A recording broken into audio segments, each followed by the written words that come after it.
guess what day it is? Huh? Anybody? Julie, hey, guess what day it is? Oh, come on, I know you can hear me. Mike. What day is it, Mike? Let's guess what today is. It's hump day. Woo-hoo! Woo! Whoa! Actually, today's Friday. It's not hump day, but let that go. 617-266-6868 is the number. 806 here on the great WRKO. My friends, I never knew hump day was a racist term. But I swear to you, I swear these libs. I'm telling you, man. I mean, I don't know if they're serious or if they just want to become a national punchline or a national joke. So, here's what's going on. Apparently, students at the University of St. Thomas in Minnesota, which is apparently a Catholic school, but it's open to all faiths and all cultures, end of the year, they wanted to have a little celebration. And, you know, the term hump day is very famous, you know, middle of the week on Wednesday. Whenever I come in the morning through the lobby, I see the two security guards. Hey, Jeff, how are you? I look at them. I go, guys, it's hump day. And I point at them. They point back. Oh, I know. Sliding towards the weekend.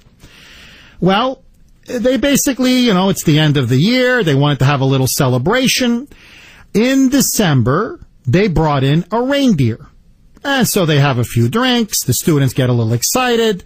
They have the reindeer. They pet the reindeer. You take photos taken with the reindeer. They had Southern Hospitality Day a couple of months ago. They had a mechanical bull. You ride the mechanical bull. You have a few beers. Everybody laughs.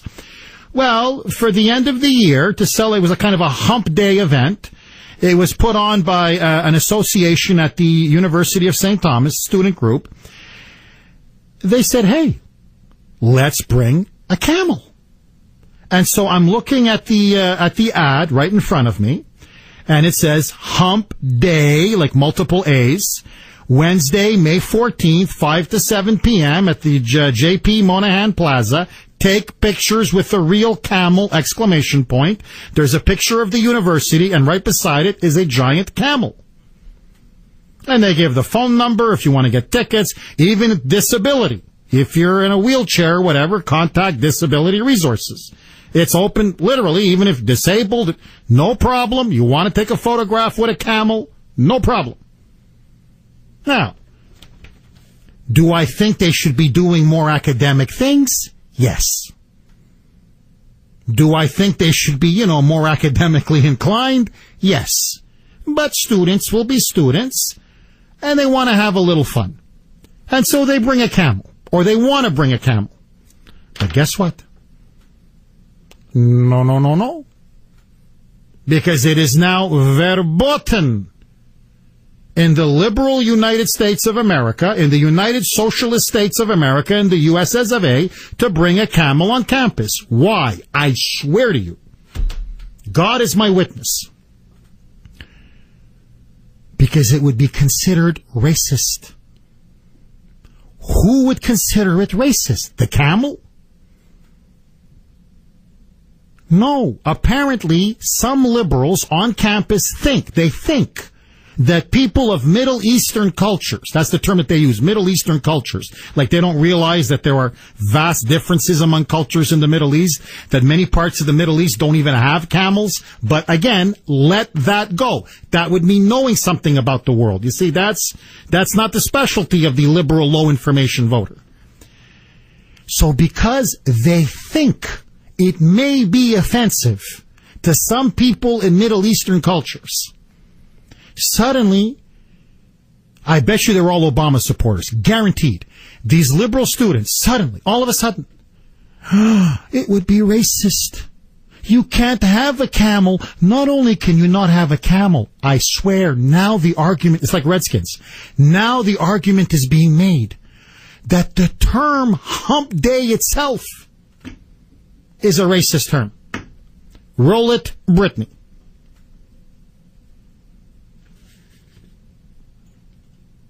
Huh? It's hump day. A lot of us, that is hilarious. A lot of us refer to Wednesday as Hump Day. Turns out we may be racist. At the University of St. Thomas in Minnesota, which is a Catholic school, they were going to celebrate the end of school, which was on a Wednesday, with Hump Day. And so they were going to bring in a camel, like a petting zoo. But a number of the university students felt that that would be racist and make students from Middle Eastern countries feel bad. I swear, you couldn't make this stuff up. I mean, literally, we live in an age of insanity. Like, this is a mental asylum. We are now inmates in a massive mental asylum that's called liberalism. So they canceled the event. So the camel wasn't brought to the campus. You couldn't get your picture taken with a camel. You couldn't pat the camel. You couldn't do anything. You couldn't do anything with the camel. Now, did Saudi Arabia complain? Yet. Did the government of Iraq complain? Yet. Did the government of Jordan complain? Yet. Did even CARE, the Council on American Islamic Relations, did they complain? Yet. So what's the problem? I mean, even if they did complain, who cares? Do you know how many events in the Middle East are done with camels? I want you to think about this. The absurdity now of the links we go to be so overly sensitive that we're literally conjuring up now. We're conjuring up racist incidents when there aren't even any. No, really, look, you want to do this. I'm not kidding. Here, look. You want to bring a dog to campus? Like a husky? Ooh, that's offensive to the Inuit and to the Eskimos. What do you want to bring? You want to bring a raven. You want to bring you want to bring a bear. Oh, that's offensive to some Native Americans, potentially. I mean, you want to bring a cow. Oh, no, you bring a cow. That would be offensive to many people out west, to many ranchers. You can't. Oh, to people from India, cows are sacred. No, you can't bring a cow. I mean, literally, don't do anything. Because everything is offensive to everybody somewhere. Here, they're a Catholic university. Here, I swear. You want real offense? You really want to get people offended? The atheists go crazy. Don't have that cross. Oh, that cross. Ooh. The Bible. Oh, my God, the Bible. Ay. You know how many people you offend with the Bible? You get agnostics, you get atheists, you get liberals, you get Muslims, you get, I don't know, well, Jews, it's the Old Testament. So you wouldn't offend the Jews. But you could, everything you do is offensive to somebody somewhere. And that they would kowtow to this. That they would cower to this. And this is supposed to be a Catholic university. A Catholic college, to be precise. A University of St. Thomas. Are you kidding me? Look at what's happening. Systematically. Look, it's in the culture. Look how freedom of speech and freedom of expression is being destroyed. Because somebody feels that somebody may be offended. Now, I gotta ask all the listeners this, and in particular to the liberals and to the progressives. Where is it carved, set in stone, that somehow you have a right to go through life without being offended? Everything that comes out of Obama's mouth offends me. So what, we should muzzle him now? By your definition, what, take him off the TV screen, take him out of the White House? Do you know how many people are offended by Obama? Do you know, every time I just look at me and I'm offended. I just take one look at him, I go, gee, just get him off the screen. Just get him off the screen.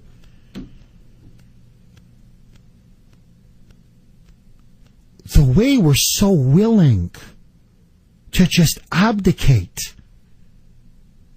and betray and abandon our most basic freedoms. How come nobody at the university, none of these students, you see, this is how they're being indoctrinated. If it's offensive to some imagined minority group, this is the killer, by the way. This to me is the kicker. Nobody was actually offended. Nobody. Nobody. No Saudi sheikh. No Iraq diplomat. Nobody even filed a complaint. These were liberals thinking maybe somebody somewhere will be offended. So now we're literally canceling events, not because it offends somebody, but because we think it may offend somebody. Maybe. If this is the youth, if this is an embodiment of the youth in any way, shape, or form, my friends, like I tell Howie, maybe we should go to New Zealand. Right? They got nice kiwis. Kiwis are delicious. Taxes are low. The weather's nice. It's time to pack up. It's time. I don't know where to go, but believe me, we're not going to be long for here in the United States of America. I can tell you that. This is nothing more than PC bullying at its absolute worst. 617-266-6868. Let me ask all of you this. Is the term hump day, in your view, a racist, offensive term? Are you offended by the term hump day? And do you think we should get rid of it? I think people need to lighten up. No, really. You know, totalitarian societies are characterized by humorlessness, the lack of humor. Notice how these progressives, there's no humor. They find offense, they find oppression in every word, every syllable, every comma, every line, everywhere. Yeah, it's hump day. You get over the hump. You know, I'm on my third day. 2 more days left, then to the weekend. Ha, ha, ha, ha. No. The liberals now think somehow, somewhere, maybe somebody, maybe in some cave in Pakistan, is offended by this. 617-266-6868. Is the term hump day offensive? Is it a racist term? Many liberals now say yes. What do you say, Boston? Bill, you're up next. Thanks for holding. You're on RKO. Welcome. Morning, Jeff. Hey, Bill. This is absolutely maddening. Every day it gets more maddening. The thing that offends me even more than this stupidity is that the people with common sense have lost their guts. People who don't have the guts to stand up anymore and just say, stop it. Stop being an idiot. Sit down and shut up. We're not trying to offend anyone. We're just trying to have a little fun. That's what offends me. We have no more guts anymore. But the main reason I called you today is I saw a report today on Fox News. There's a young woman who recently got married to a Christian. She was Muslim, and I can't remember the country, but she was Sudan. She converted to Christianity. Sudan. And what? Excuse me? I believe it's Sudan, Bill. Okay. Converted to Christianity in order to get married. The government ordered her to renounce her Christianity and go back to Islam. She refused. They arrested her. She's pregnant, and she's going to have the child within a month. And as soon as she has the child, they're going to kill her because she won't convert back to Islam. I don't hear any of these moron kids at this university denouncing this. They have to spend all their time talking about a camel's hump. That's how far we've gotten, Jeff. Brilliant call, Bill. Listen, look, very quickly, I'm up against it, but I just want to, this is a very sad story. Sudan has an Islamist government based on Sharia law. They have sentenced a 27-year-old woman to death. Her name is Mariam Yahya Ibrahim. And her crime, she was a Muslim. She converted to Christianity. And that is the crime of being an apostate. And that is common not just in Sudan, but in many Muslim countries around the world. Because the Quran says that if you're an apostate, you have offended Allah, and this is the greatest crime or offense you can commit. You have left the truth to become an infidel, to become a non-believer. And so now this poor woman, after she has her child, is literally going to be either stoned or hung. Where's Hillary Clinton? Where's Chief Spreading Bull? Where are all these phony progressive liberals? Where's Sandra Fluck, The war on women. Here is an actual war being done on a woman. For what crime? Because she chose to worship Christ instead of follow the Prophet Muhammad? And for that, the penalty is death? That is the real world that many women live in throughout Muslim countries. And they're talking about banning Hump Day because they consider it racist and offensive? Are you kidding me? 617-266-6868. All of your calls next.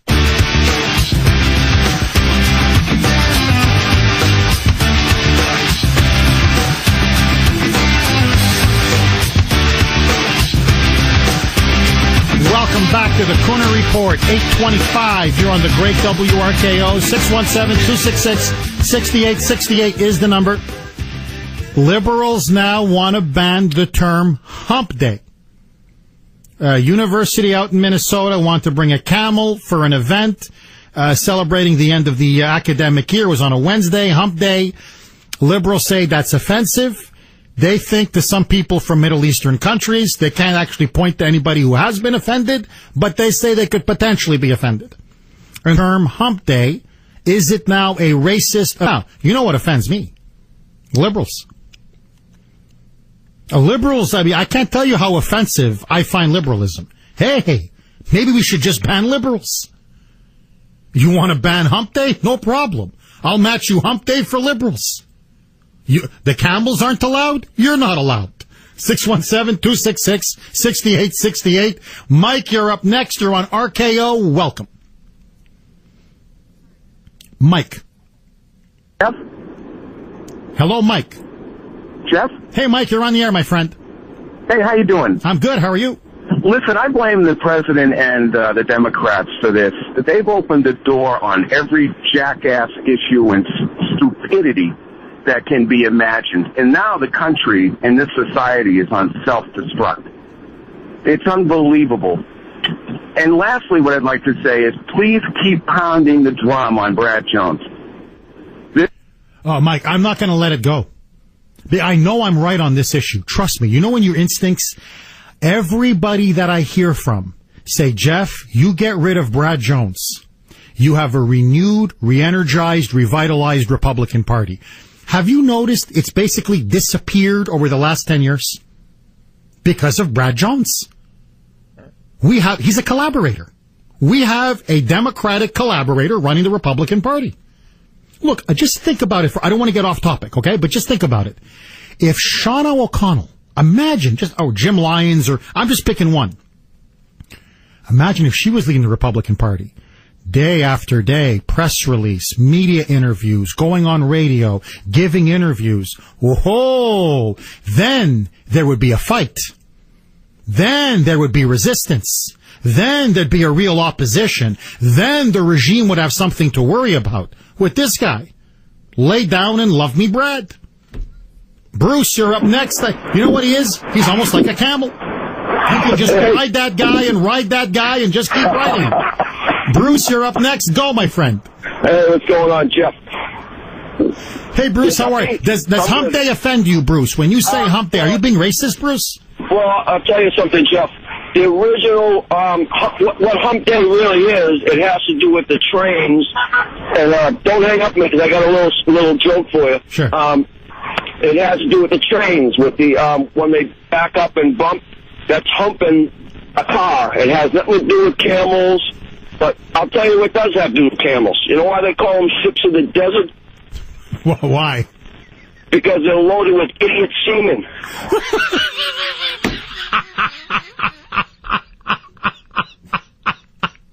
Oh, 617-266-6868 is the number. Jimmy, you're up next on WRKO. Shoot Jimmy. Hey, Jeff. Good ad hominem. That's my little abuse of the language there. But let that go. Yeah, but let that... Oh, no, he's going to call. Jimmy, he's going to call. It may be unfair to the listeners, but everybody should have been listening a week ago. We got a call. There's always people trying to devise a way to attack my hero, and he was doing it over linguistics, and I thought he was a pleasant egghead, but obviously, he droned on for like 20 minutes. Yeah. No, Jimmy, they're trying to say I wasn't a good academic because I used the term ad hominem, which was only used 500 years ago, but we don't use it in the proper sense anymore. Oh, no, he said, it's like the word ain't. It's not legitimate. You should have asked about the word gay. That would keep him busy for the rest of his life. Comrade John, how you are, comrade?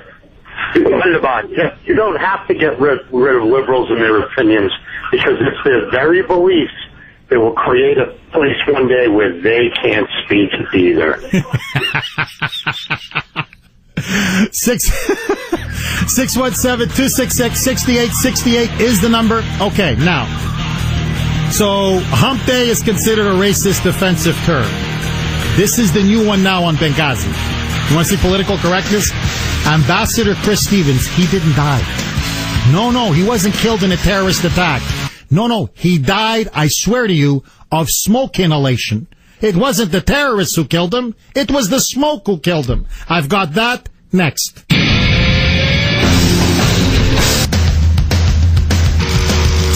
Welcome back to the Kuhner Report, 8:37 here on the great WRKO. 617-266-6868 is the number. So, we basically now live in a massive, insane asylum, which is the United States of America. This is what happens when you have liberalism and progressivism basically capture the commanding heights of culture.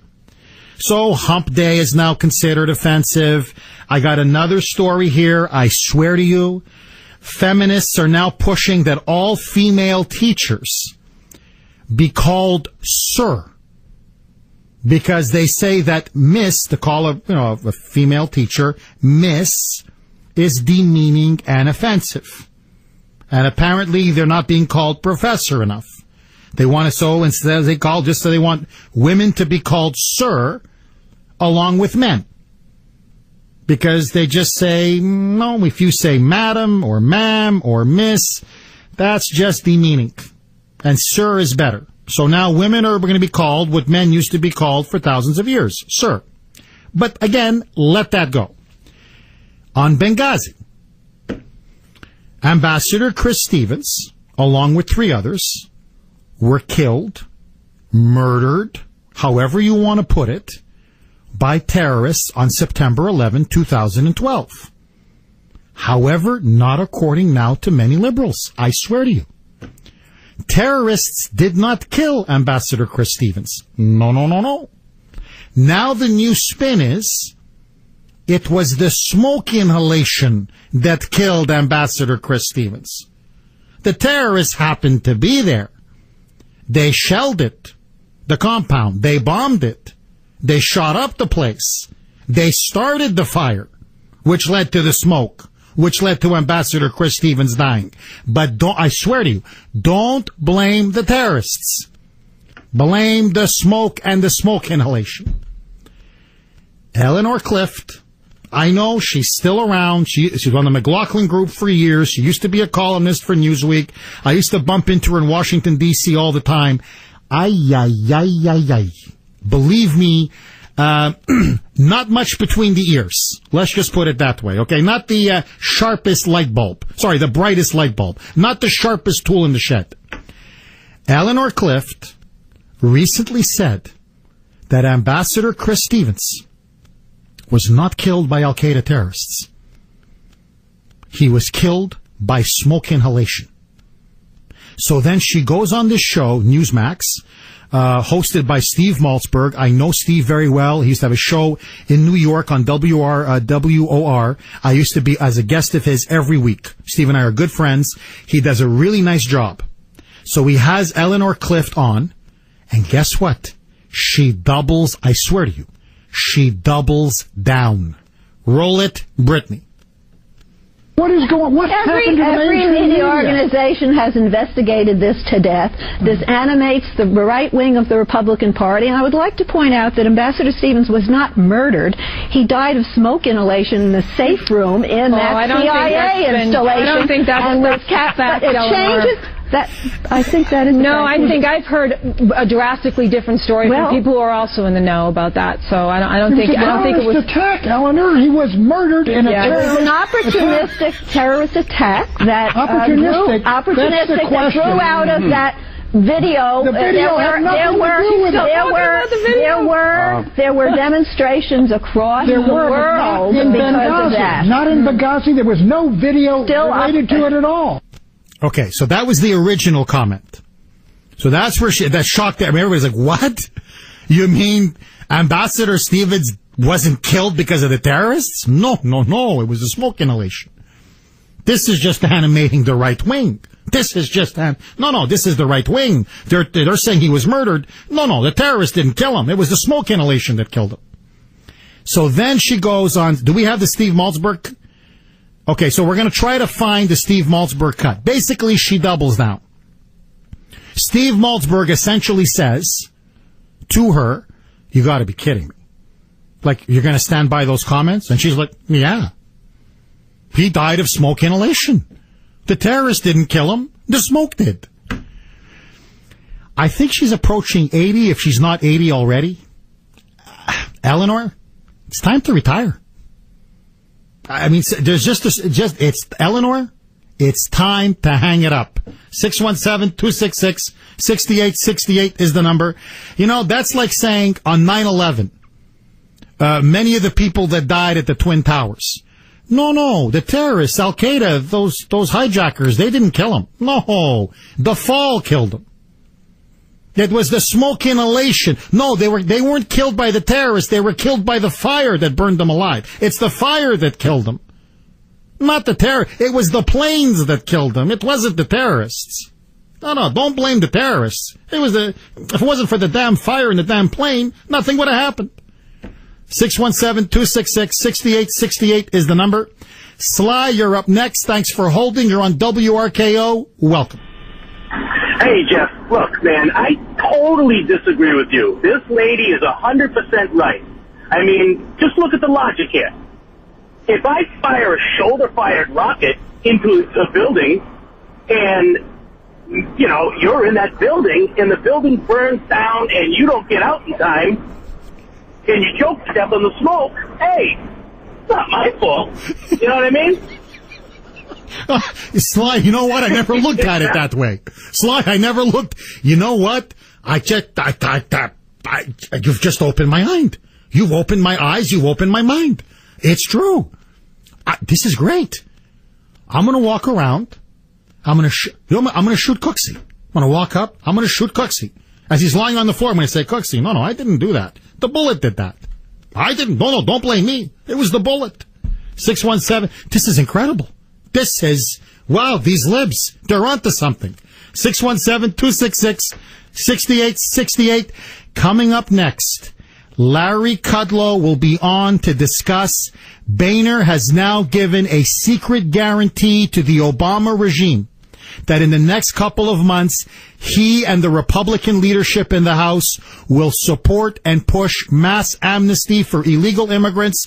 We'll have that discussion and I think debate next. My friends, it's Friday.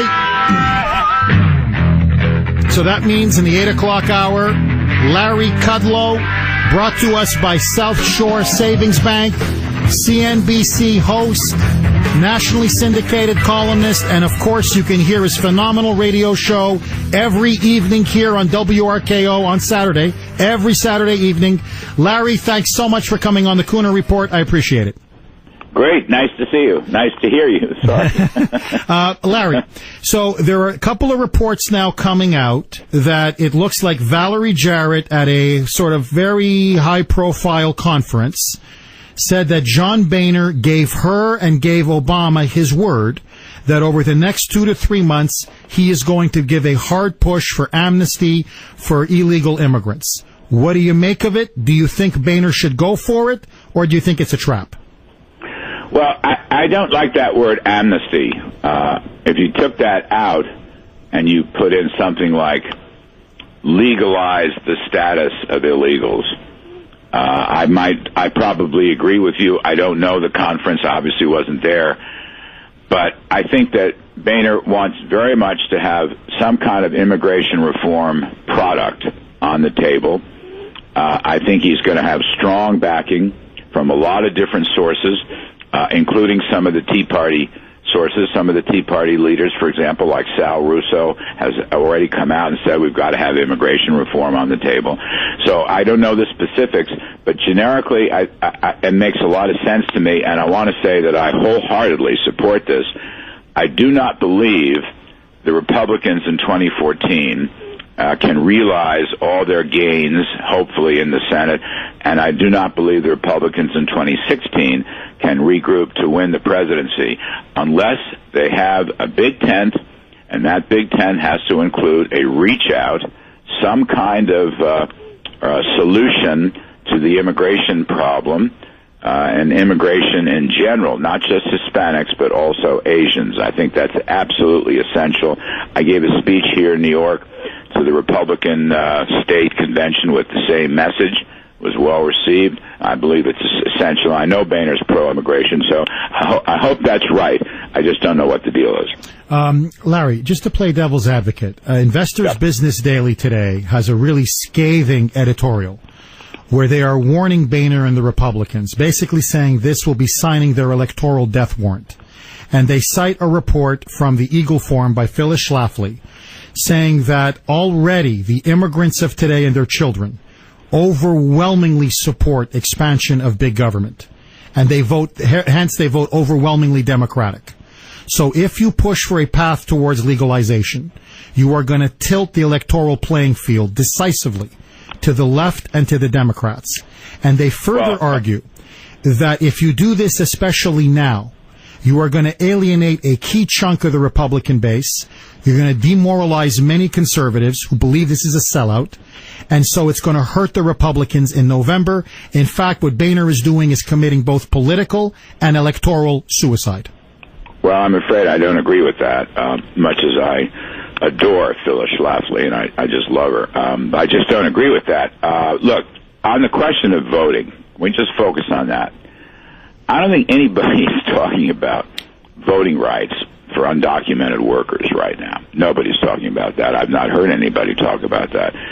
What I think the predominant view is that in order to solve this problem over the longer term, which might be 10 or 15 years, you have to begin with some form of green card legalization of their status. That is different from allowing them to vote. And by the way, they're going to have to fill in the blanks. There will be penalties here. You know, if you haven't paid your taxes, that's going to be a big penalty. Jail records will be a penalty. A lot of those people may be deported, but I'm not hearing anybody talk about voting. Furthermore, regarding polls, I've seen a number of polls among likely to vote Republicans, okay? Likely to vote Republicans overwhelmingly support today some form of legalization for the undocumented immigrants, overwhelmingly. So I don't know what the poll is that she took.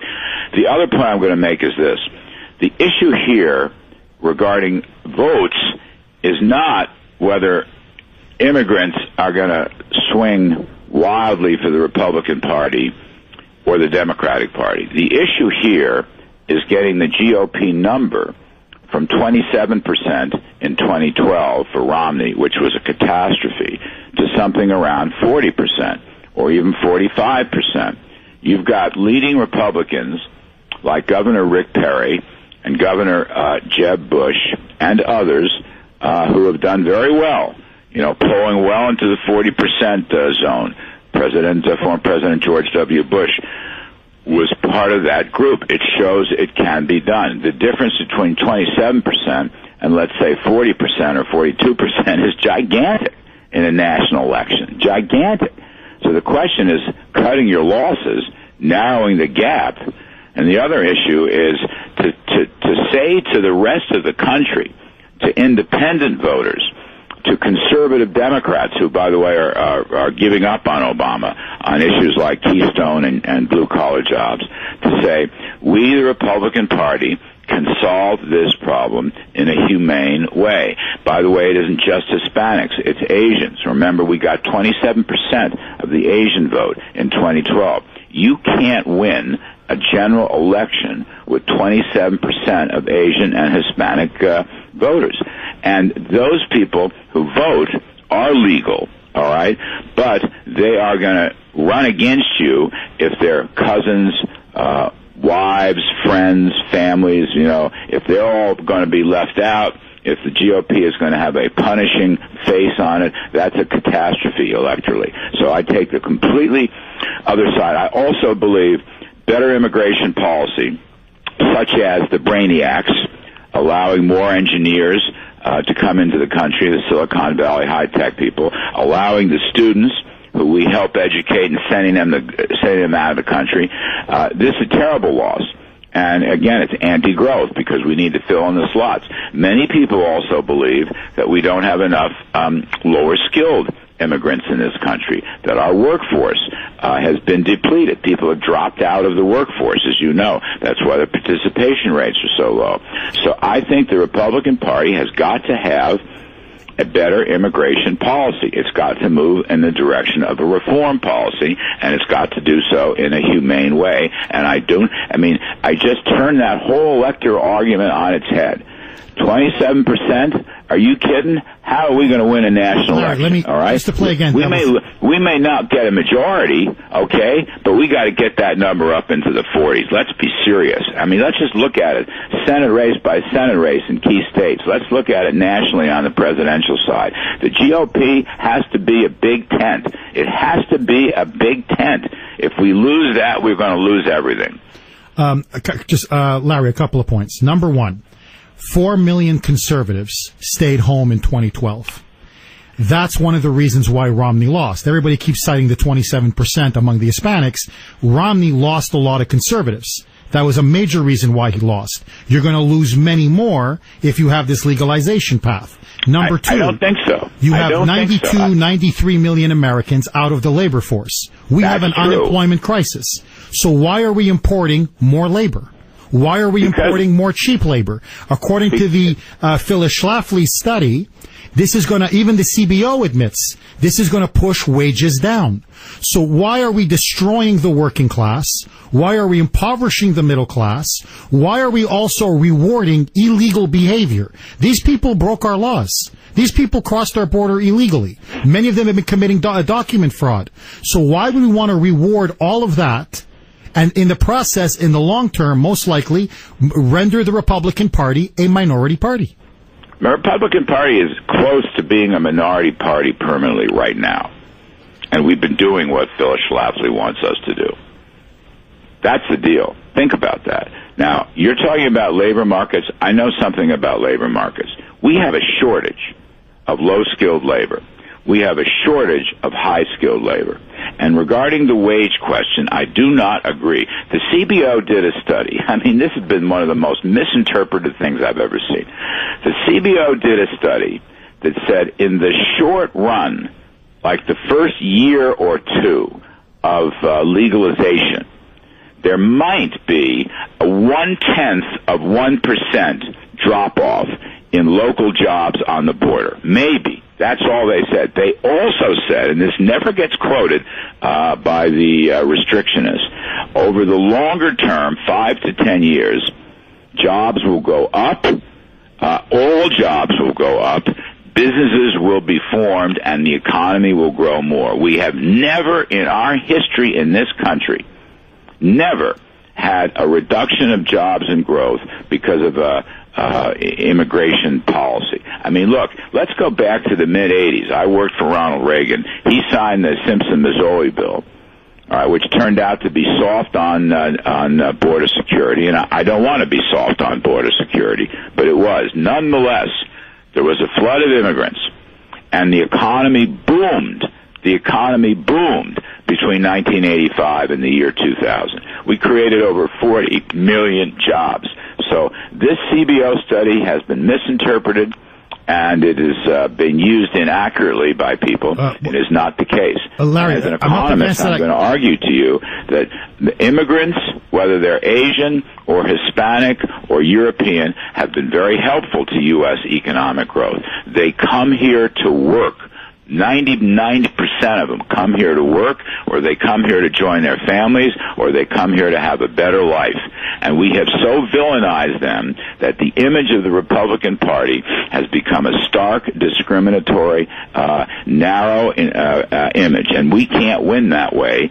And John Boehner knows that. You're looking, just take a look around at the different interest groups now. Let's go to the Tea Party groups. As I said, my old friend Sal Russo has just come out for immigration reform. Most of those Tea Party groups have softened their position on immigration. They've looked at the numbers.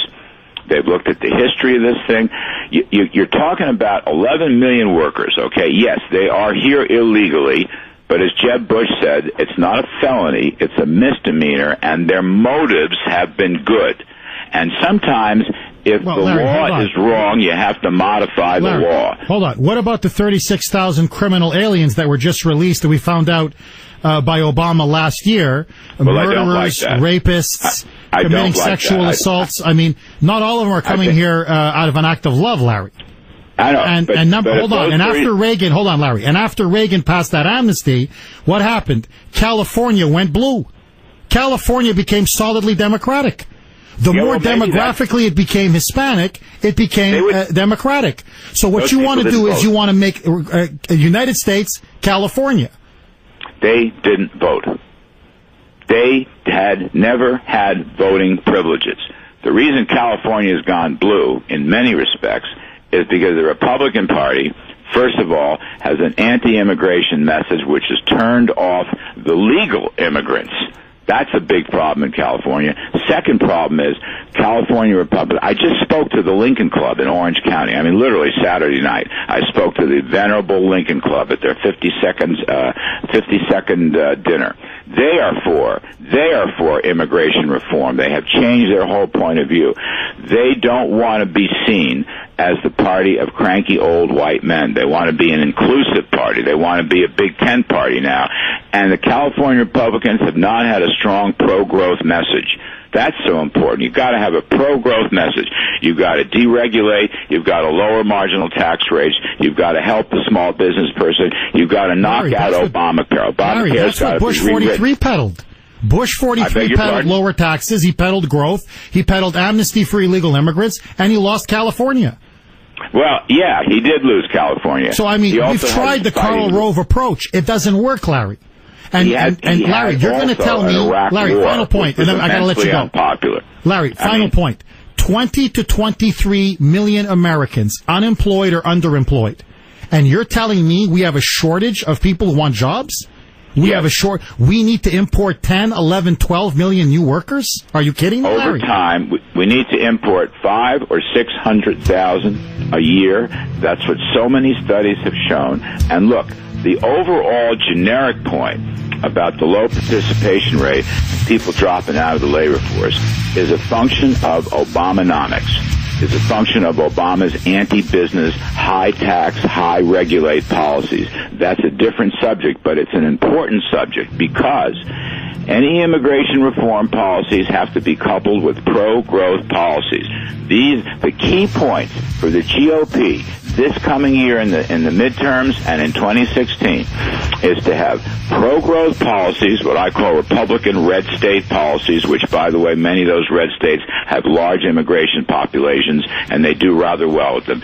Secondly, we've got to rewrite Obamacare because it's a job killer. It throws a wet blanket over the economy, and it doesn't help people who are uninsured to get reasonably priced insurance policies. And third, we must have a big tent. We have to up our totals regarding African Americans, regarding Asians, regarding Latins and Hispanics, regarding young people. We have to up our totals. The GOP needs a different face, a different image.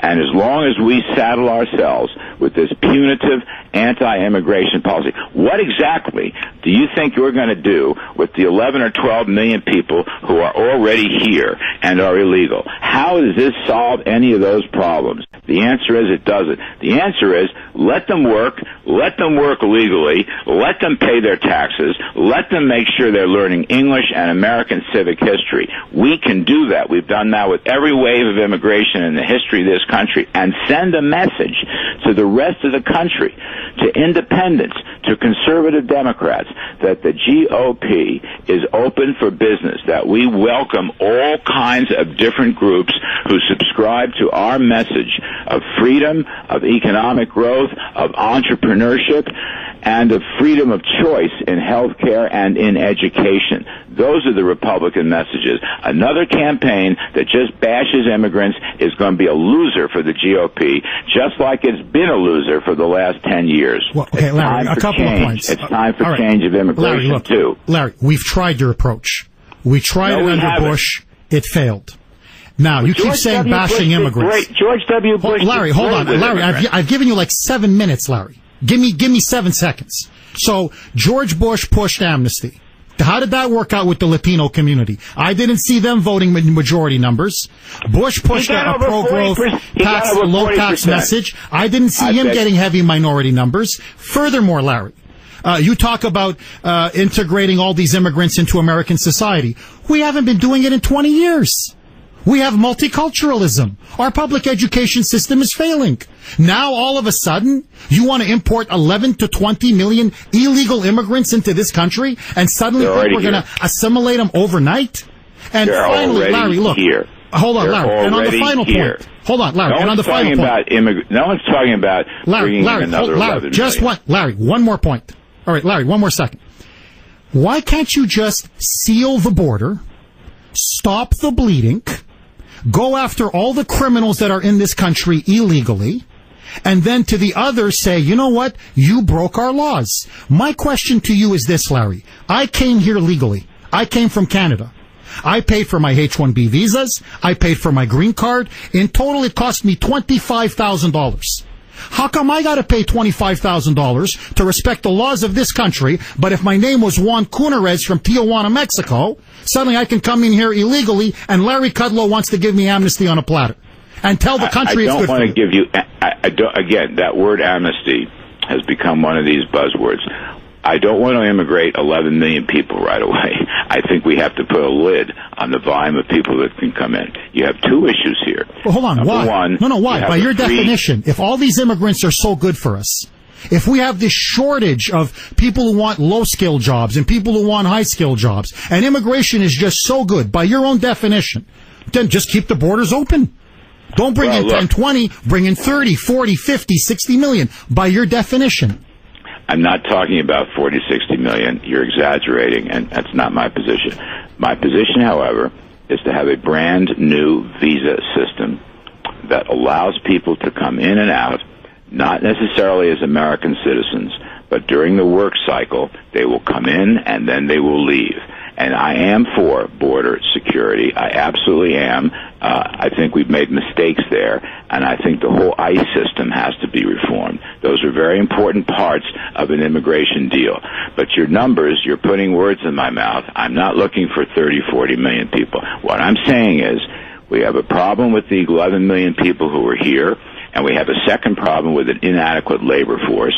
By the way, the U.S. fertility rate has fallen now to the point we are barely at break even. And in the long run, immigration will help us avoid the fate of Europe and Japan, where they have a population drain, and that's damaging their economies. And the upper end, the high-skilled immigrants, we need them. That's whatever you talk to any CEO, they're going to tell you that. And you talk to CEOs about the low-skilled immigrants, they'll take jobs that Americans apparently don't want to take. What jobs do Americans not want to do? You want to throw the criminals should go to jail, and they should be deported. Well, we're not. I don't get. But we're releasing them on the streets.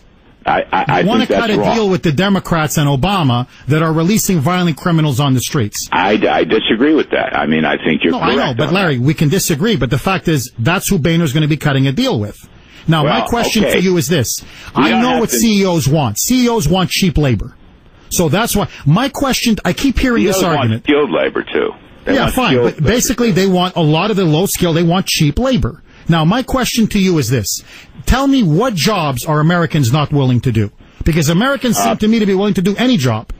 No, that is not true. I mean, you talk to these businesses, you talk to the National Retail Federation, you talk to the farmers' businesses. We don't have enough for the growing season, and we don't have enough for the low-end retailers, and we need them. And if they want to come here to work, you can interview them. You can put stipulations on them. We should have a system that allows more flexible visas. That's one of our problems. The whole ICE system is out of date. If you're talking about people who are criminals, then I say put them in jail or send them home. I agree with you on that point. By the way, we don't have to make a law this year. See, I agree with one point you are making. Obama does not deserve our trust on this issue. I agree with that. But that should not stop Republicans from telling the rest of the country that we, the GOP, have new and better immigration policies, and that's why you should vote for us. It's not because we trust Obama. It's because we are putting our best foot forward. And I will say to you once again, we will not win the 2016 election if we have self-deportation policies and other anti-immigration policies the way Mitt Romney had. George Bush got over 40% of the immigrant vote twice, and that's the goal we should strive for, and we're not going to get it by taking a highly restrictionist view. We will not get it, and that's why we have to have change. And America has a long tradition as a city on the hill, as a place of freedom, where families from around the world come to live and work and prosper and start businesses. We need to maintain that long Larry, tradition. Legally. I came here legally. I'm a legal immigrant. I agree. We don't have a tradition of lawlessness and anarchy, Larry. Larry. People who are here now. What are you going to do with them? I'll tell you very simply. No, Larry, I'll solve all your problem in a second. But honestly, the open borders crowd, whether it be the corporatist Republicans like you or liberal Democrats, you don't want to build a wall. So what you do is, it's been 20 years you've been asking for a wall. The one thing Americans all agree on... I don't want to build a wall. I've never felt the wall would work. I know that, because you don't want to keep them out. You want to keep them in because you want cheap labor. I want them to come back and forth. I want them to come back. I'm a free trader, and I believe in the free flow of labor. You know, and NAFTA's worked out really good for us, huh, Larry? All those jobs being shipped overseas, but let that go, Larry. So, we have 20 to 23 million Americans who are either unemployed or underemployed. And you're telling me they don't want to do construction jobs? You're telling me they don't want to work in restaurants? You're telling me they don't want to pick strawberries? No. Yes. It's because they're being undercut by cheap labor. Because you'll get people who work for less than minimum wage. I don't think the statistics show that. Okay, but Larry, just final point. You are incorrect. Finally, Larry, I can cite my sources, but let me just finish with this. We had George Bush. Yes, he got 40% of the immigrant vote. He spoke Spanish. He was a border state governor. He was a free trader. He was a close ally of Mexico. He pushed amnesty for illegal immigrants. And even he never got close to 50%. He lost the popular vote in 2000, won the Electoral College, but lost the popular vote. 60,000 votes in Ohio saved his bacon in 2004. The reason is simple, Larry, but none of you want to see it. The country is being demographically and culturally transformed. So why not seal the border?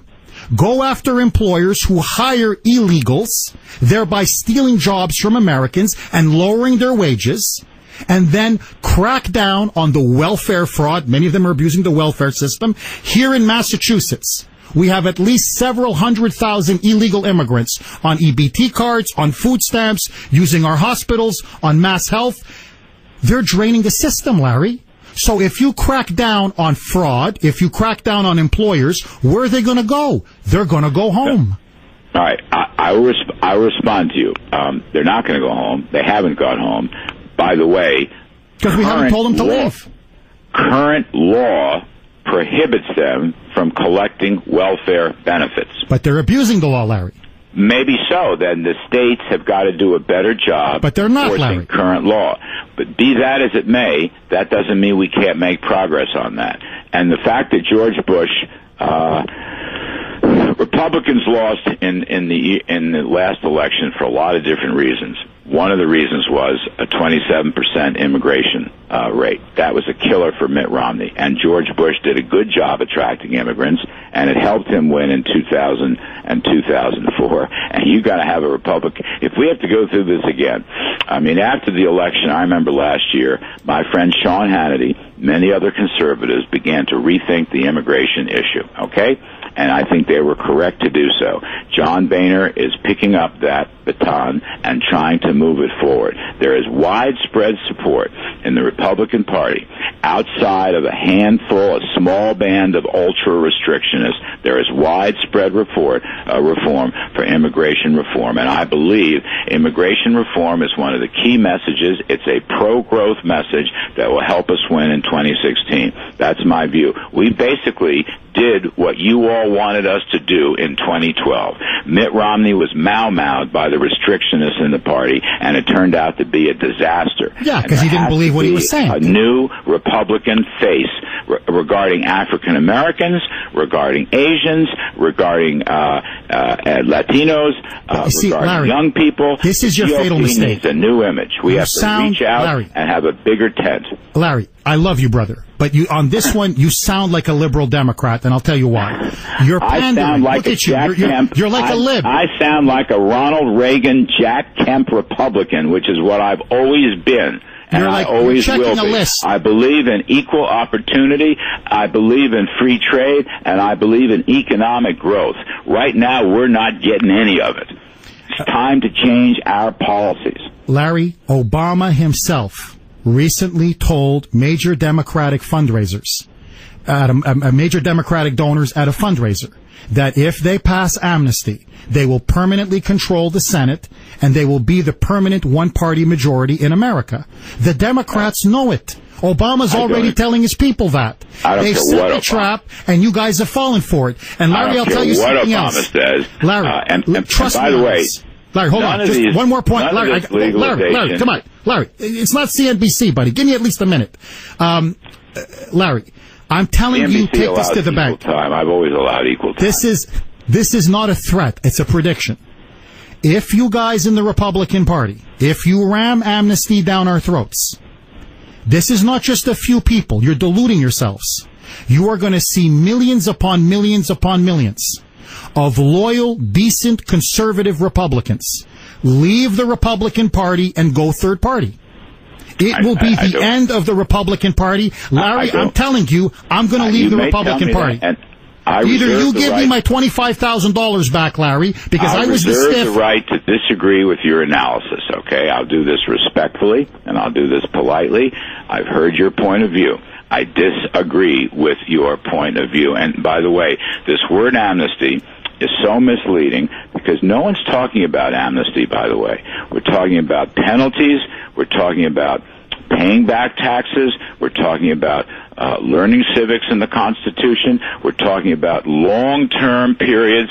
I'm not even actually, at this point, I don't even have a view on citizenship. It isn't clear to me on citizenship. What is clear to me is those immigrants who live here today, many of whom have been here over 20 years, deserve some legal green card status so they can come out of the shadows. Larry, it cost me $25,000. Pay their taxes and, go to church and raise families and start new businesses. They have a spectacular record of entrepreneurship. Larry, where do I get my $25,000 back? I don't know. I'm just saying. Really? Larry, I go to church. Larry, I go to church every Sunday too, Larry. Where do I get my $25K back? Can I change my name to Juan Kuhner, and you guys will give me a nice green card for $5,000? Can I do that, Larry? My guess is your opportunities and success as a media and a radio personality has more than gotten your $25,000 back. My hunch is you have prospered mightily, whereas in Canada you wouldn't have. And by the way, just as a last point, you're going to see in the next 5 years, it's already beginning, because Mexico is liberalizing its economy, because Mexico is opening up their oil fields and their gas fields to foreign investment. You're going to see a reverse migration flow. This is a point that Governor Rick Perry has made many times. He's right. Phenomenal. Send them all back to Mexico. Send them all back. All these jobs in Mexico, we'll send them back, Larry. Let me help them get good jobs in Mexico. That's why I want a free flow. That's why I want to be able to come back and forth and revise the visa system. Because part of the reason that so many illegals came to the United States is they were desperate for jobs that they couldn't find in Mexico. Fortunately now, we have a more pro-market, pro-capitalist Mexican government, and as I say, there are going to be a lot of job opportunities in Mexico. So these flows are going to change. That's another key point in this discussion. Larry, I may be an illegal too, my friend. I may be going to Mexico. Maybe you and I together, we can set up something in Mexico. Maybe a taco stand. If you're illegal and you go to Mexico and they give you a radio microphone, I'd love to come on your show. Juarez Cadles. Hey, Larry, great debate. Thanks for being a great sport. We'll see you next week. Take care, buddy. God bless. All right, take care. We've been talking to Larry Kudlow, brought to us by South Shore Savings Bank. News at the top and bottom, talk in between. Executing assigned host duties flawlessly because I can't do wrong. This is AM 680 WRKO. Welcome back to the Kuhner Report, 9:25 on the great WRKO. My friends, technically, it's Open Lines Friday. So any topic, anything you want to discuss is fair game. I get the sense many of you want to comment on my interview, really debate, civil debate, but debate with Larry Kudlow. Whatever you want to talk about is good for the Kuhner Man, 617-266-6868. However, side question, who do you think won? Larry Kudlow, Jeff Kuhner?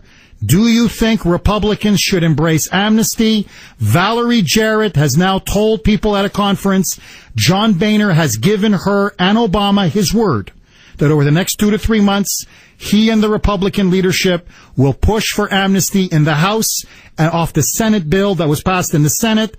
Is now amnesty inevitable? Should Republicans embrace it? I say it's suicide. Larry says it's brilliant. What do you say, Boston? William, you're up first. Thanks for holding, and welcome. Jeff, how you doing? You know, I am so mad. You know, honest to God, I love this channel, but you've just been punched in the face by a liberal. He just kicked your ass. They know that guys like me are going to walk away from this show. They know that guys like me that's been fighting my lifetime to save this country, who has ancestry that goes back 380 years in this country, they know we'd rather die than give in. That guy just kicked your ass, and I'm going to tell Larry Ludlow one thing. You are a stupid fool. I drive a truck for a living. I've been all over this country. Every factory's got illegal aliens in it. There's 50+ million. It's an open clue. They're in the goddamn colleges passing out literature. Okay, William, look, I understand you're upset. I get you, buddy, but I thought I did okay. I mean, you know, I'm not, geez, I don't think you kicked my rear end. I think you're getting a little, you know, I think that's a little bit exaggerated. Look, they're not going to pass this. We're going to stand up. You see, now the shtick is, if you heard Larry, that's why I like having Larry on, because he's a key strategist for the Republicans. He's a Wall Street Journal, New York, Washington elite conservative. That's who John Boehner listens to, okay? They think it's just a few of us. They think, these marginal fringe voices, they got nowhere else to go. No, no, no, no. We are the backbone of this country. We're middle America. You stab us in the back, we're going to bolt. The Republican Party, we don't need you. You need us. And that's what I think Boehner and the others are going to realize very, very soon. Now they're floating this idea. Okay, we got to put them in their place. If they want to commit political suicide, they want to be a kamikaze, be my guest. Believe me, I wasn't born with a Republican Party membership card. My loyalty, my allegiance is you. You want to know who my party is? You. You, the American people. You, the hardworking taxpayer. You, the American middle class and American worker that has been shafted by illegal immigration over the last 20 years. And for this guy to come on and say, oh, we're going to have a free flow and back and forth. Really? You think that Mexican illegal immigrants are going to go back to Mexico? I don't care how good the economy is, with our generous welfare system here. What are they smoking? Comrade John, how you are, comrade? Wunderbar. Jeff, I don't think he kicked your butt at all. I called to say thank you for going at him so hard, because we all know what he is, and we all know it's the lie. This is big business today in America, okay? There's no way. The reason they don't want the farm jobs anymore is because they can go down the street and work on the construction crew, framing houses for less money than the American. That's all this is. I wanted to ask him, how many people would you invite into your house that wouldn't follow your rules and go to work every day? That's Bingo. the best way to shut these people up. Bingo. How many of them live with you? Brilliant. Absolutely brilliant. 9:30 on the great WRKO. Open lines Friday. Anything you want to talk about, let me ask you. Do you agree with Larry? Do you agree with the Kuhner man? 617-266-6868. Let's take it to Angela in the newsroom. Welcome back to the Kuhner Report, 9:39 here on the great WRKO. The lines are loaded. Open lines Friday. Carol, you're up next, and welcome. Hi, Jeff. Hey, Carol. Hey, I'm going to see you tonight at the cruise event, right? Yes. Looking forward to it. Carol, come at about 6:30. Okay. Oh, you already spoke to her, Brittany? Okay, go ahead. I'm sorry, yes. Carol. Go ahead. Shoot. Well, I really want to address the Brad Jones issue. Yes. I really think we have a problem when we have the leadership of the Republican Party in the State House, Brad Jones, just being a go-along with the Democrats and not backing the reformers in his party, like Jeff Deal, Jim Lyons, Sean O'Connell, Mark Lombardo, and Leo Cole. He's supposed to put up opposition, right, at times, to the Democrats in order to stand for what the voice of the Republican constituents want and inform the reps who want to fight for us on what is coming up on votes and discussions. He's not supposed to exclude them on upcoming issues or block them or even worse, punish them. I say he should step down. And as far as Brad Jones' comment goes, that there are many reps who support him in the caucus, I say maybe these supporters should go also if they are not backing Republican voters. We need people who will fight for our beliefs and vote with us and not go along with the Democrats just to make peace. Excellent. Bingo. Amen. Amen, Carol. Brad Jones is a cancer on the state Republican Party. And the sooner he goes, the better. Earl, you're up next. You're on WRKO. Go, Earl. It's morning in America, Jeff. I've always wanted to say that to you. How are you, Earl? I'm doing well. Great debate, great debate. I just have a question for you. Do you really think a wall can stop them? It'll slow them down. You think so? A physical wall to me will do nothing. We have to stop employers from hiring them. Oh, yes. No question about it, Earl. Stop giving them welfare and EBT cards and food stamps and WIC and anything else that we're just tossing into the barrel for somebody to take. Earl, you and I... It's our fault that they're doing this to us. I agree with you. No, Earl, we have to do both. We need a major wall to seal off the border, make it difficult for them to come, put more military assets. Look, what I don't understand is this. We have over 300 military bases over the world. We have troops now in Poland and the Baltic states. We have troops in Iraq. We have troops in Afghanistan. We're 29,000 defending the DMZ, North and South Korea. We're protecting Asia? In fact, to be honest, we're borrowing money from Asia to protect Asia. We're borrowing money from Europe to protect Europe. Forget guarding the borders of Ukraine or South Korea. Let's guard our own borders. This is an invasion. So what I would do is I would put the National Guard or military assets on the border, have the wall, and yes, go after employers, crack down on all the welfare fraud and abuse, crack down on the EBT cards to illegals, crack down on food stamps, crack down on WIC, and then before you know it, where are they going to go? Everybody mocks Mitt Romney for self-deportation. Well, let me ask you this. If you can't get a job because you're here illegally, meaning you're taking jobs from Americans, you can't get welfare, you can't get food stamps, you can't get Medicaid, you can't get Obamacare, what are you going to do? You're going to head back to Mexico or El Salvador or whatever. I don't care, Russia, Ukraine, wherever you're from. And if you want to come to this country, hey, Practice what you preach. I didn't come here illegally. I could have come here illegally. I didn't.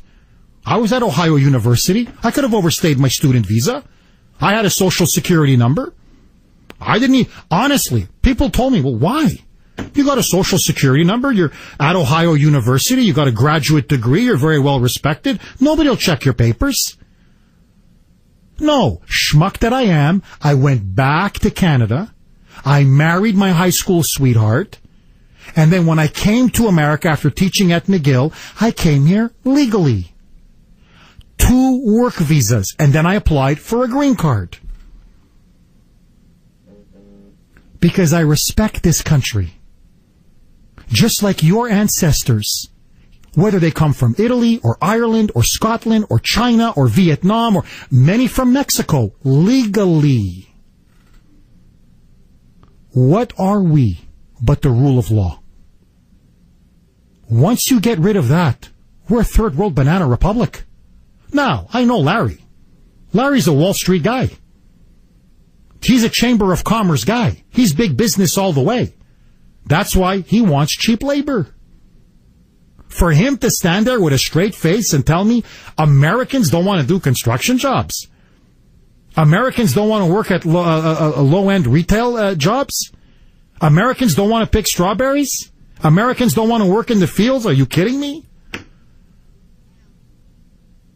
You've got 92 million Americans out of the labor force. These are Great Depression numbers. And you want to bring in more massive, cheap, imported labor? It's suicide. It's greed. And in the end, it will destroy us. Al, you're up next. Go. Good morning, Jeff. Thank you for taking my call. Thank you. First off, I wanted to give a shout-out to my people in Kuhner Country, and especially to Christina for starting the group. The Kuhner Country Facebook page? It's incredible. Yes, it's wonderful. Yes. She does a phenomenal job. Yes, and she and I are actually 2 of the originals of the group, actually. So, and she may have mentioned on a past show that I was the one that named the group. I'm the Al that named the group. So, Al. Thank you, Al. No, thank you, Jeff. But I wanted to say this, because of the group, I've become very good friends with many people in the group, including Ronnie, whom I have a conversation with every Friday to review the topics that have been discussed on the Kuhner Report during the week. Having said that, I want to talk about the kowtowing from liberals towards radical Islam, and the reason is simple. Ryan and I spoke about this last week. It's because ultimately that the libs are afraid, even petrified of these monsters. So what do? Their belief is that if they appease to make themselves appear to be compassionate and tolerant and respect their diversity, so that when the terrorists commit their jihad on us here in America, the terrorists will think, oh, look at the literal liberals. They supported us, so let's spare them. But no.